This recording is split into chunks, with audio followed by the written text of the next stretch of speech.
चलते हैं इस उत्तम तप धर्म के विषय में जानने और समझने का प्रयास और पुरुषार्थ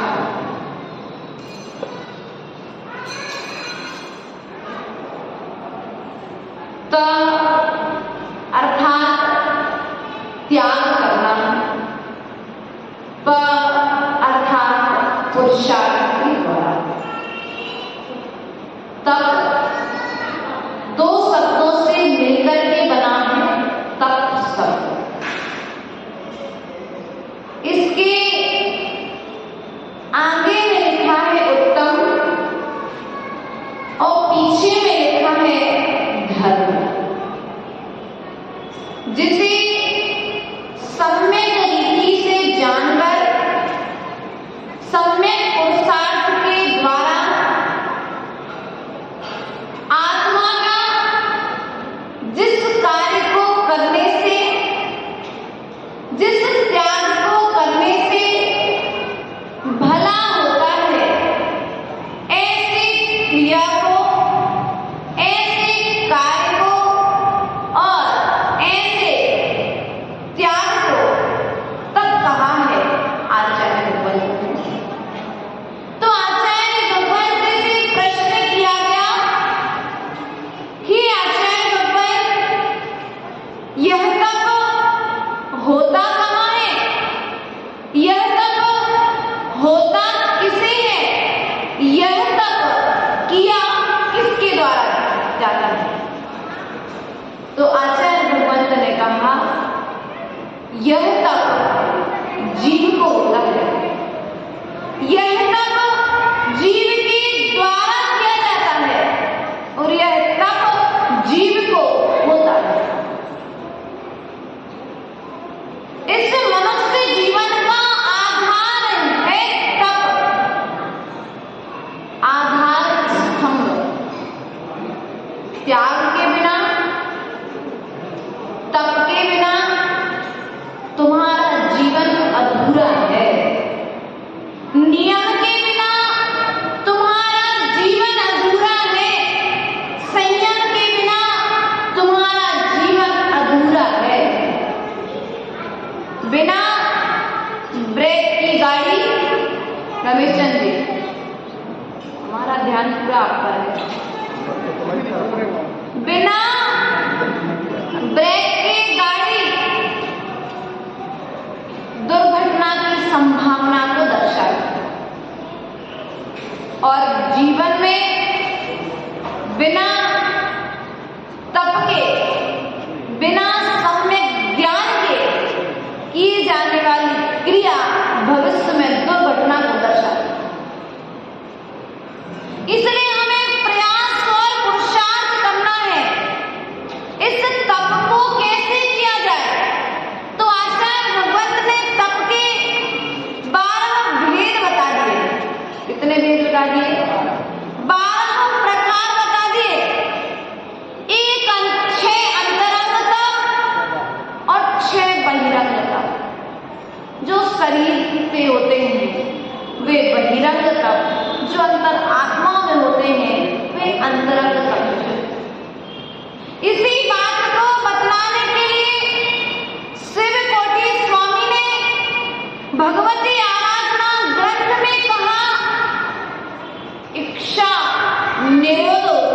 तपः। स्वाध्याय परम तप है। क्या है? स्वाध्याय करना परम तप है। समस्त प्रकार की इच्छाओं का त्याग करना तप है। भैया वृत्ति को तप का हृदय कहा। क्या है? भैया वृत्ति करने के लिए तप का हृदय कहा है। अंतरंग तप के अंतर्गत भैया वृत्ति तप होता है। कौन सा तप होता है? हमने मात्र पैर दबाना तप मान करके रखा है, त्याग मान करके रखा है, धर्म मान करके रखा है। आचार्य भगवंत कहते हैं पैर दबाना मात्र भैया वृत्ति नहीं है। जिनवाणी के पेजों को एक पन्ने को पलट करके अगले पन्ने पर पहुंच जाना मात्र स्वाध्याय नहीं है। अपने द्वारा उत्पन्न होने वाली मन में छोटी छोटी इच्छाओं को निरोध अर्थात उन्हें आने से पहले ही रोक देना और आ जाए तो उन पर कंट्रोल करना तप है। क्या? अभी माता जी आपको बता रहे कि अनशन, पूर्णोदर, वृत्ति परिसंख्यान, रस परित्याग, सय्यासन, काय क्लेश तप, ये 6 प्रकार के तप माता जी ने आपको बताया। रस परित्याग, उपवास करना आसान है। उपवास करना, आपने संकल्प ले लिया आज मेरा उपवास है, तो आचार्य भगवंत ने क्या कहा कि उपवास कहते किसे हैं? उप अर्थात समीप में। उप अर्थात समीप में। किसके समीप में? वास, आत्मा के समीप में वास करना ही उपवास है। क्या है? आत्मा के समीप में वास करना ही उपवास है। लेकिन हमारी स्थिति क्या है? भैया 10 दिन के उपवास कर लिए, आत्मा के समीप में कितने गया? शरीर को जीर्ण शीर्ण कर लिया, बहिरंग तप तो हो गया, लेकिन बहिरंग तप को करते करते अंतरंग तप में प्रवेश कितना हुआ? विचार करना चाहिए। घोड़े को, यदि आपको घोड़े के रथ पर बैठ करके रास्ता तय करना है तो लगाम अपने हाथ में रखते हो। यदि घोड़े में लगाम न लगाई जाए तो घोड़े पर आप बैठते नहीं। उस घोड़े को कंट्रोल करने के लिए, सुरक्षित अपनी मंजिल तक पहुंचने के लिए आपने लगाम को अपने हाथ में रखा है। आचार्य भगवंत कहते हैं आपको सिद्धार्थ कहाँ जाना है? कहाँ जाना है? आपको मोक्ष महल तक पहुंचना है तो अपने इन 5 इंद्रियों के घोड़े की लगाम को अपने हाथ में रखा दीजिए। विचार करना है। बिना तपे मोक्ष नहीं है, यह उपदेश में कह दिया। बिना तप किए मोक्ष नहीं है। तो लोगों ने मान्यता बना ली तप करना है, शरीर से पसीना बहना तप है। क्या करना? शरीर को जीर्ण शीर्ण करना तप है। एक काम करो, आज से उपवास चालू कर दो, तप हो गया। बिना सम्यक ज्ञान के तप भी तुम्हारे लिए कर्म बंध का कारण होता है, कर्म निर्जरा का वृक्ष। क्या? बिना ज्ञान के त्याग भी तुम्हारे लिए कर्म बंध का कारण है। त्याग के पूर्व उसकी व्यवस्था समझ लीजिए। आपने नहीं जाना, त्याग कर दिया, तो आपके लिए कर्म का बंध हो रहा है। जहर को जान जाते हो, पहचान जाते हो, उसके बाद में जहर खाने का तय करते हो। और जिसे जहर का ज्ञान ना हो और जहर का त्याग भी कर दे लेकिन पहचान नहीं है, तो समय आने पर जहर की पहचान ना होने से वह उसका भक्षण कर लेगा। क्या करेगा? इसलिए हमें प्रयास और पुरुषार्थ करना है कि हम तप को समस्त प्रकार की इच्छाओं का निरोध करें। कौन सी इच्छाएं? जिन इच्छाओं से मेरा संसार बढ़ रहा है। कौन सी इच्छाएं? जिन इच्छाओं को करने से मेरा संसार बढ़े। पानी पीने की इच्छा थी, आपने कहा पर्युषण पर्व है, मेरा 10 दिन पानी पीने का त्याग है, त्याग कर दिया। रमेश चंद जी के पोता रमेश चंद जी ने कहा प्यास तो लग ही रही है, अब इच्छा तो हो ही गई है, अब पी लो तुम, अब काय को त्याग। क्या रमेश चंद जी, आपके बेटे ने नियम लिया मेरा रात्रि भोजन करने का त्याग है। अब उसने रात को पिताजी से कहा पिताजी भूख लगी, बहुत जोर से भूख लगी, तो क्या करो? अब तुमने इच्छा तो करी नहीं बेटा भोजन, तुम्हारे नियम की परीक्षा, तुम्हारे तप की परीक्षा का दिन था। कोई बात नहीं, उस समय आप कहते बेटा उन मुनिराजों का चिंतन करो जो एक टाइम भोजन करने के बाद अंतराय दिया जाए तो किस प्रकार से जीवन हो जाए। भोजन के बिना भी जीवन है, लेकिन भोजन में भी सम्यक रीति से त्याग कहा है। हमें विचार करना है, इच्छाओं का निरोध करना है। हमारी इच्छाएं जागना है, और इच्छाएं वो किस चीज की रही? जिन चीजों की इच्छा होना चाहिए उन चीजों की इच्छा हो रही कि नहीं हो रही? एक समय के साथ में, उम्र के साथ में यदि धर्म करने की इच्छा ना हो तो फिर तुम्हारा जीवन तप की ओर नहीं है, तपस्या की ओर नहीं है, तुम्हारा जीवन नाश की हो जाता है। क्योंकि इच्छाओं का नशा जिसको चढ़ा हुआ है, विषयों का नशा जिसके लिए चढ़ा हुआ है, भोजन का त्याग करना बड़ा आसान है, लेकिन इच्छाओं का निरोध करना बड़ा है। भूखे रहना बड़ा आसान है। अच्छा लोग कहते तप एक बार करके तो देखिए। ऊनोदर तप मतलब भूख से कम खाना, भूख से एक चावल कम खाना। कितने चावल? एक चावल कम खाना भूख से। हो सकता है क्या संभव? हो सकता है क्या संभव? अगर संभव नहीं होता तो मुनिराजों के द्वारा पालन नहीं होगा। सामने तुम्हारे रसगुल्ले की प्लेट रखी है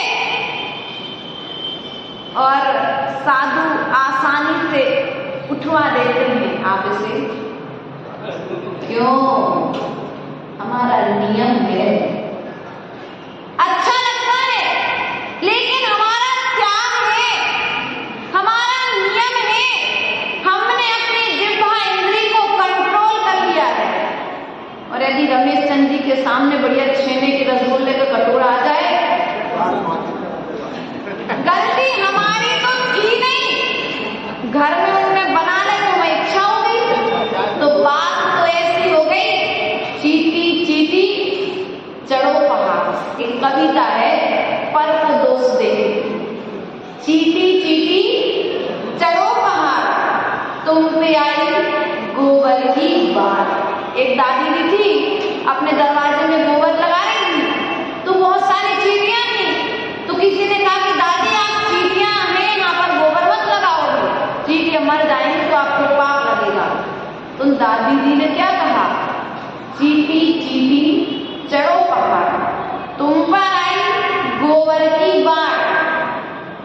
हम ना कहें तो हम में पाप, और तुम ना हटो तो स्थिति ऐसे ही स्थिति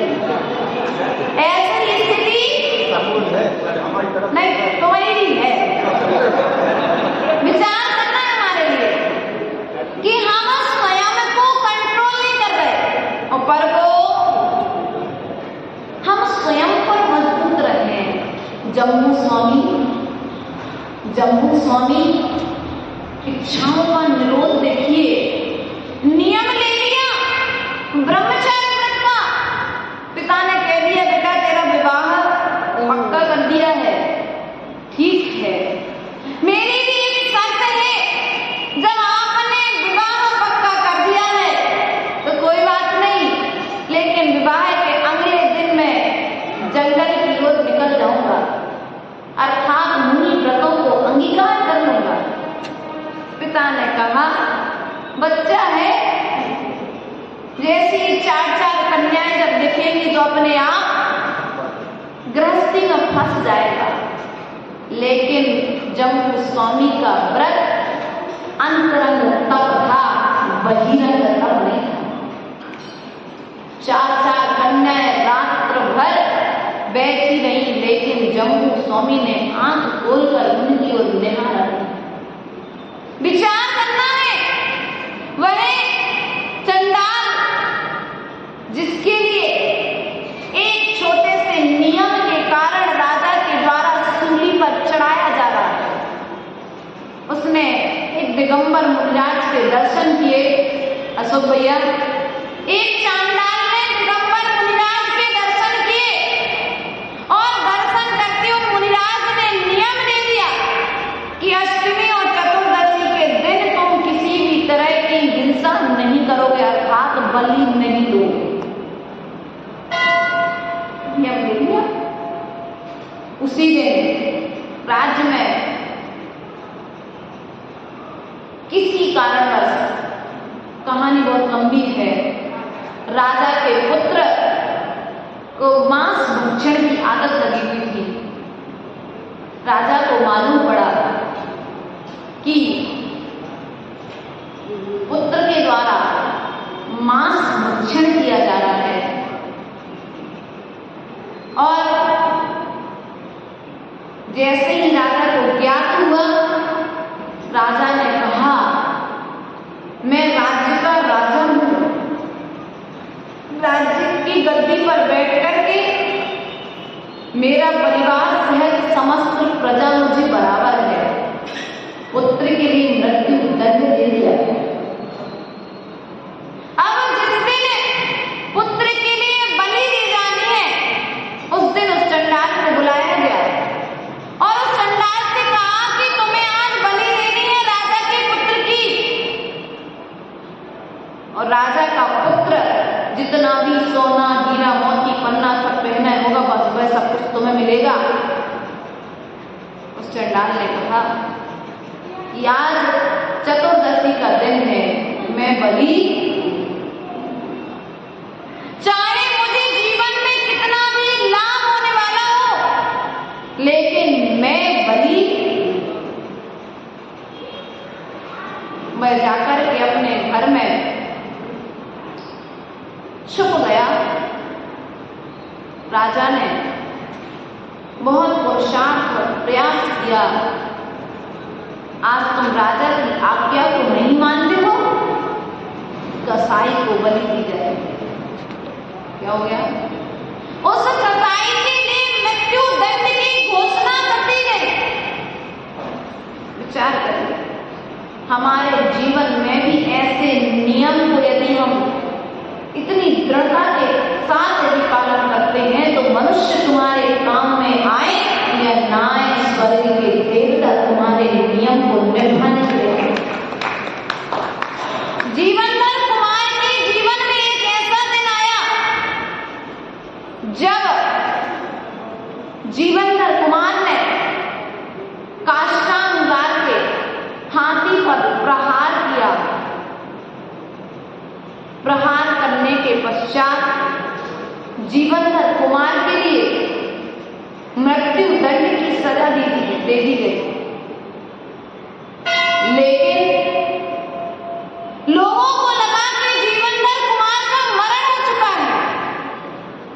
लेकिन वह देव जिसे जीवनधर कुमार ने स्वान की पर्याय में नमोकार मंत्र सुनाया था, वह स्वान देव की पर्याय में आता है और ऊपर के ऊपर जीवनधर कुमार को विक्रिया के द्वारा लेकर के चला जाता है।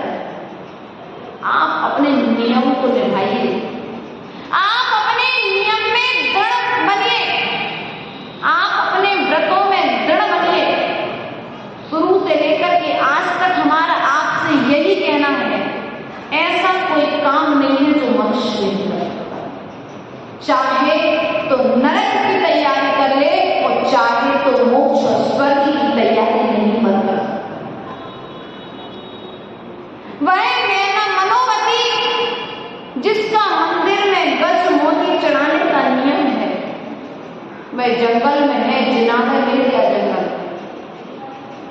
वह पुरवा भील की पर्याय में भगवान महावीर स्वामी का जीव, या कहना चाहिए राजा सैनिक का जीव, जो कौवे के मांस खाने का त्याग करता है और भविष्य का भगवान बनेगा।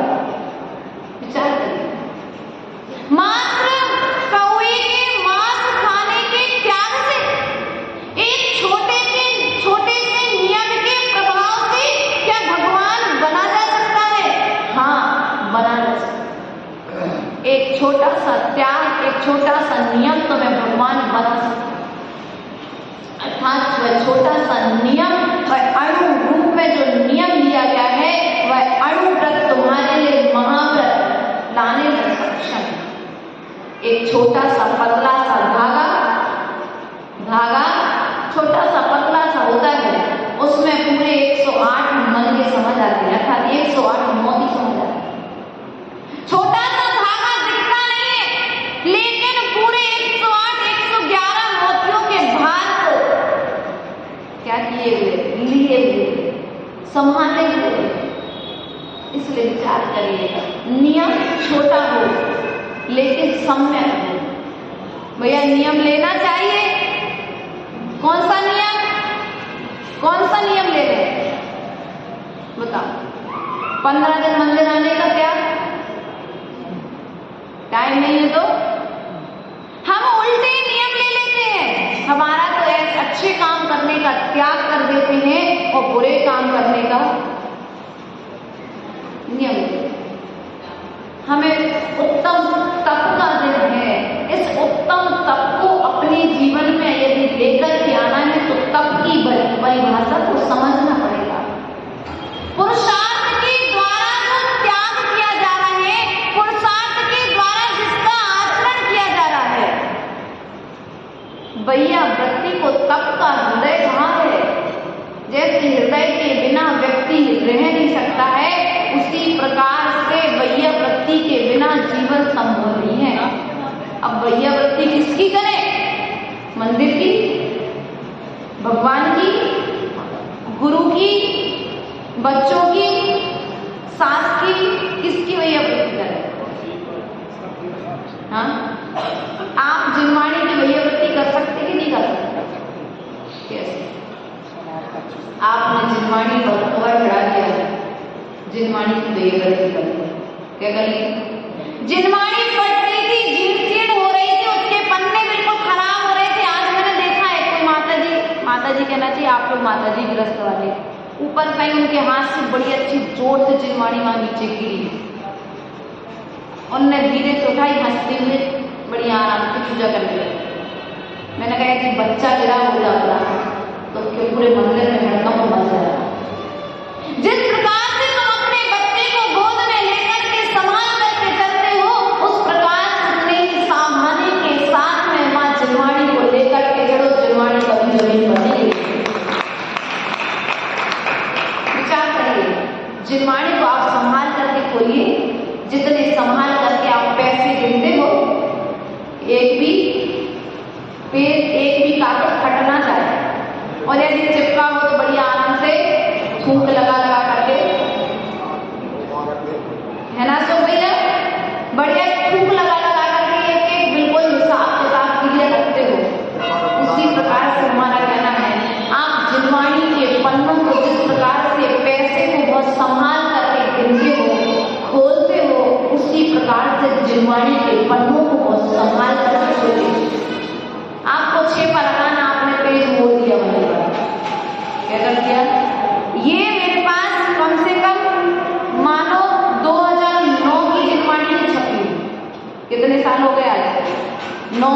10 और 12 ये 14 साल हो गए, आज भी क्यों संभाल करके रखा जा रहा है। और हमारे पास स्थिति क्या है, मंदिरों से जीर्ण शीर्ण जिनवाणी अभी तक जीर्ण शीर्ण हो कैसे की है, हम स्वयं उस जिनवाणी को जीर्ण शीर्ण करते हैं। विचार करिए, विचार करिए, इस पर्यूषण पर्व में कम से कम इतना तो नियम लीजिए कि हम जिनवाणी की वैयावृत्ति करेंगे, महीने में 10 जिनवाणियों पर आकर के कवर चढ़ाएंगे। आप चाहते हैं कि आपके ज्ञानावरणी कर्म का जो क्षय हो, ज्ञानावरणी कर्म का बंध ना हो, तो कम से कम इतना तो अपने बजट से निकालिए कि जिनवाणी की सेवा और सुरक्षा, जिनवाणी को सुरक्षित रखिए। साल भर में, महीने भर में, 15 दिन में हम अपने घर के पूरे कपड़े अलमारी पर जमा लेते हो, लेकिन मंदिर में आकर के क्या करते हो, एक उठाई 4 गिराई और वहीं तो वही वैसी खोस दी। ऐसा तो मेहनत से क्या, ये वैयावृत्ति नहीं है जिनवाणी, ये वैयावृत्ति नहीं है, ये ऐसी क्रिया तुम्हारे लिए कर्म बंध का कारण है। जितना तुम्हें पूजा का फल नहीं मिलेगा, उससे ज्यादा तो कर्म तुमने जिनवाणी को उठाने और रखने में करेंगे। क्या विनय के साथ उठाया तो कर्म की निर्जरा कर ली, और यदि अभिनय के साथ उठाया और रखा तो कर्म का बंध कर ली। अब आप मंदिर की वैयावृत्ति कैसे करेंगे? मंदिर में आए, जिस प्रकार से आप अपने घर में जब प्रवेश करते हैं तो यदि व्यवस्थित दिखता है तो कितना अच्छा लगता है, उसी प्रकार से आप मंदिर में आइए, देखिए कहीं हमारी कोई आवश्यकता है क्या, कोई सामान व्यवस्थित नहीं है तो आप अपने हिसाब से उसे मेंटेन करिए। यदि आप कर सकते हैं, आपके अधिकार क्षेत्र के अंतर्गत है, क्या आपके अधिकार क्षेत्र के अंतर्गत है, आप टेबलों को व्यवस्थित कर दीजिए। आप श्रावक हैं, झाड़ू लगा सकते हैं मंदिर में। आज मंदिर के बर्तन नहीं बन पाए, आप मंदिर के बर्तन व्यवस्थित करके रख दीजिए। कई बार ऐसा देखने में आता है, अब तो बर्तन गीले पानी से मंजने लगे, पहले सूखी राख से मंजते थे, चतरस सूखे बर्तन रहते थे। कई बार ऐसा देखने में आता है कि बर्तन चिपके हैं पूरे। क्या है, हम माली को दोष ना दें, हम अपने हाथ से थोड़ा सा काम कर लें।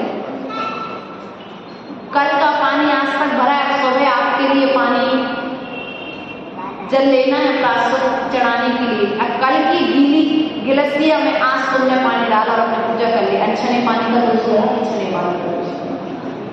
विचार करिए, एक छोटे छोटे क्रिया मंदिर में जात का स्थान कहाँ पर है, जिनवाणी का स्थान कहाँ पर है, मंदिर में कहाँ पर किस प्रकार से अवस्था हो रही है, हमारा मंदिर कहाँ से अवस्था दिख रहा है। क्योंकि बड़े भगवान बैठा लेना आसान है, घर में बच्चा जन्म ले आसान है, लेकिन बच्चे का पालन पोषण पूरे जीवन काल करना पड़ता कि नहीं करना पड़ता। जन्म से लेकर के मृत्यु तक, जब तक तुम्हारी मृत्यु नहीं हो जाए कमिशन जी, जब तक तुम अपने बच्चे का पालन पोषण करोगे, अरे उसके बाद में भी विचार करिए। बच्चे कहने को बड़े हो गए, लेकिन पिता के लिए बच्चे कभी बड़े नहीं होते।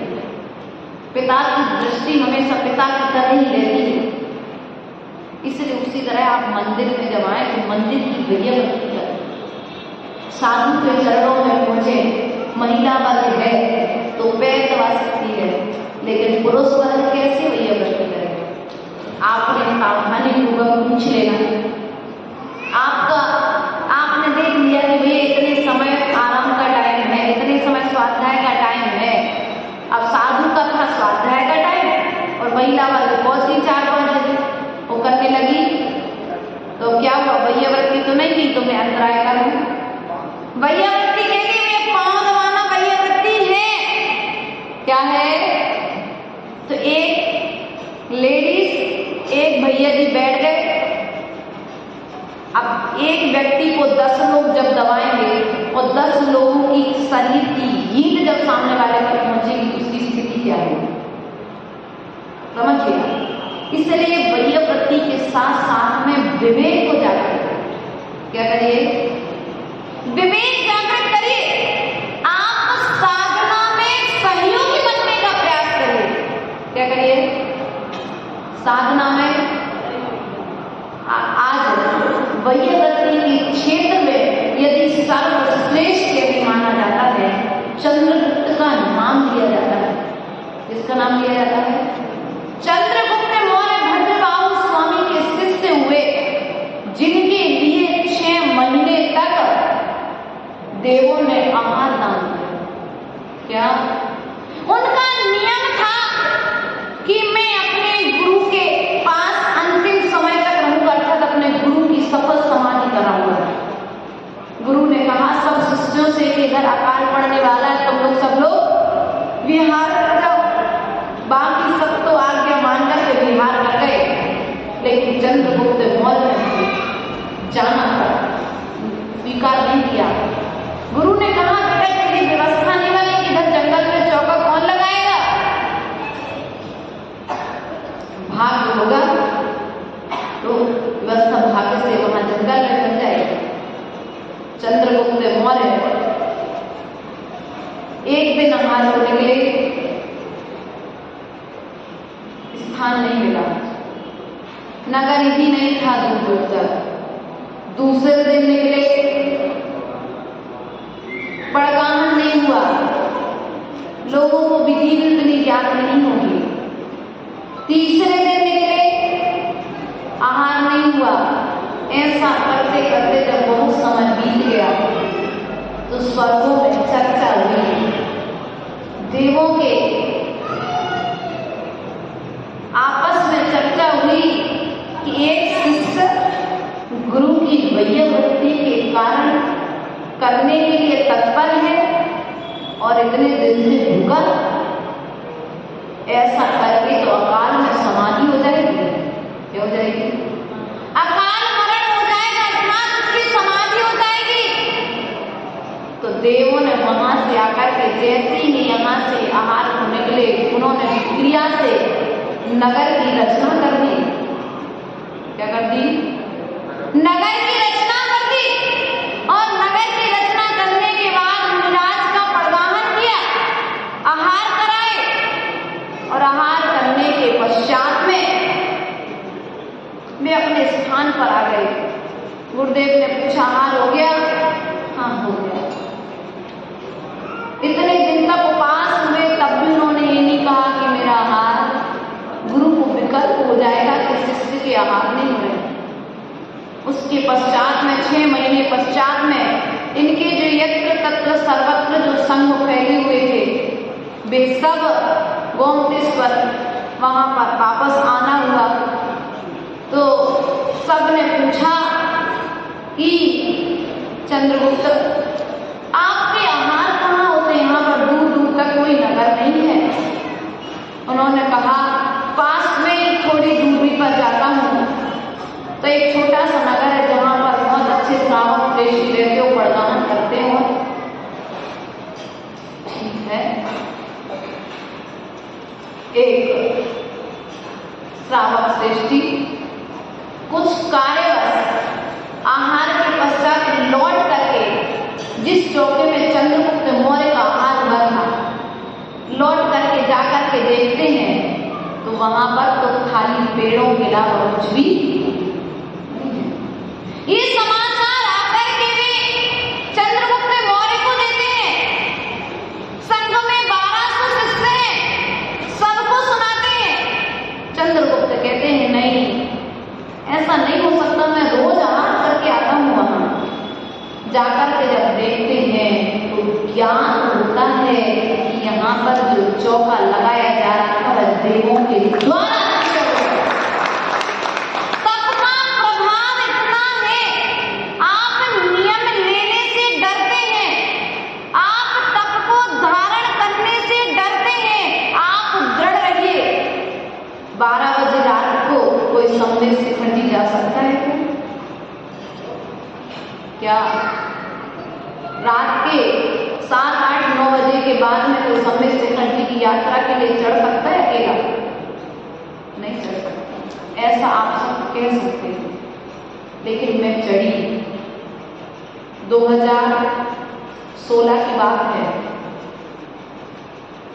होली का समय था, 23 मार्च, 20 से 23 मार्च के समय की बात है। मैं इसलिए नहीं आपको बता रही कि आप मानो कि बहुत महान काम है।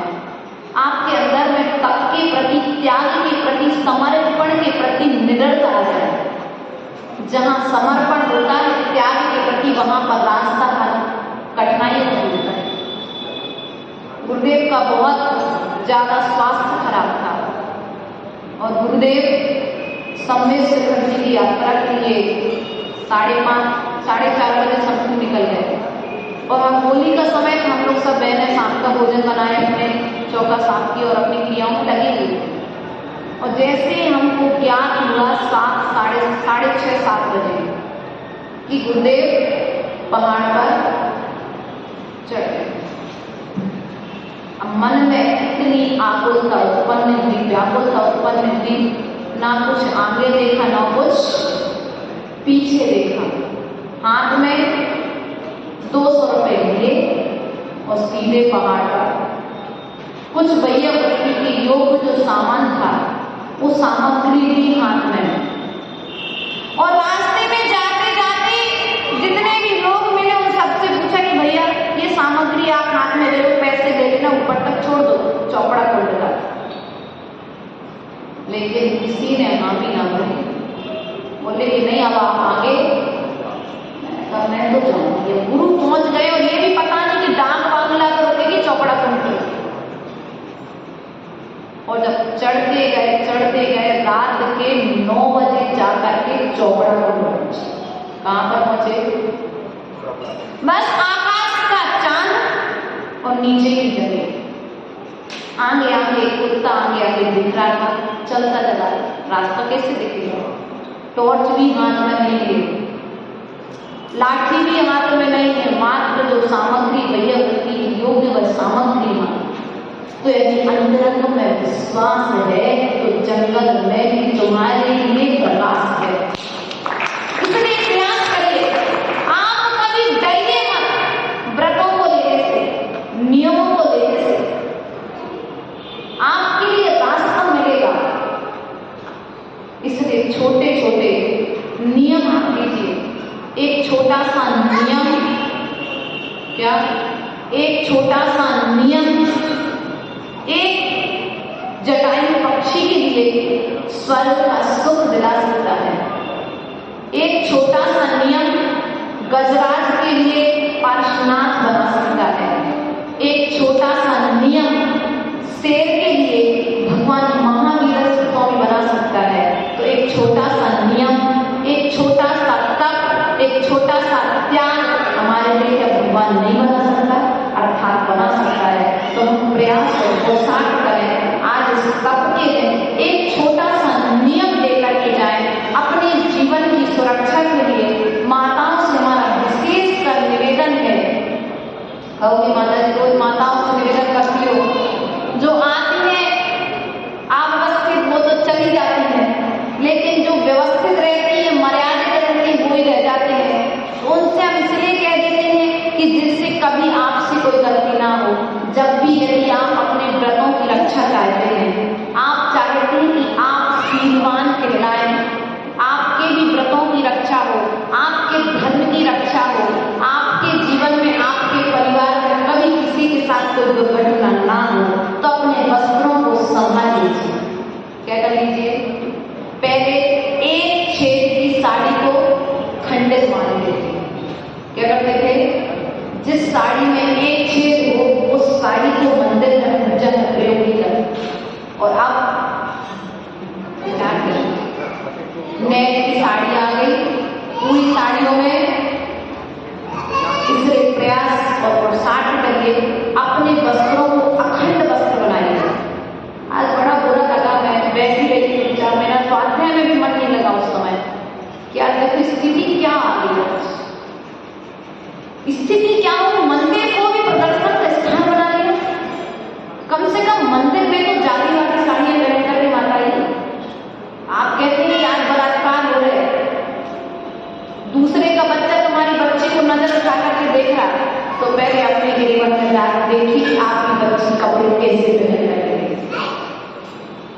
इसलिए उन माताओं से निवेदन है, उन पुरुष वर्ग से निवेदन है जो अपने घर में ऐसे वस्त्रों को लेकर के आकर के देते हैं, वो वे माताएं जो पहनती हैं, कृपया कर जिनालय को जिनालय बना रहने दीजिए, अपना घर मत समझिए।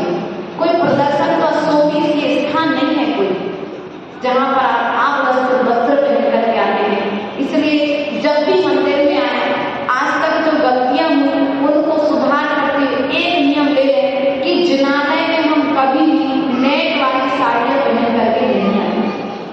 नेट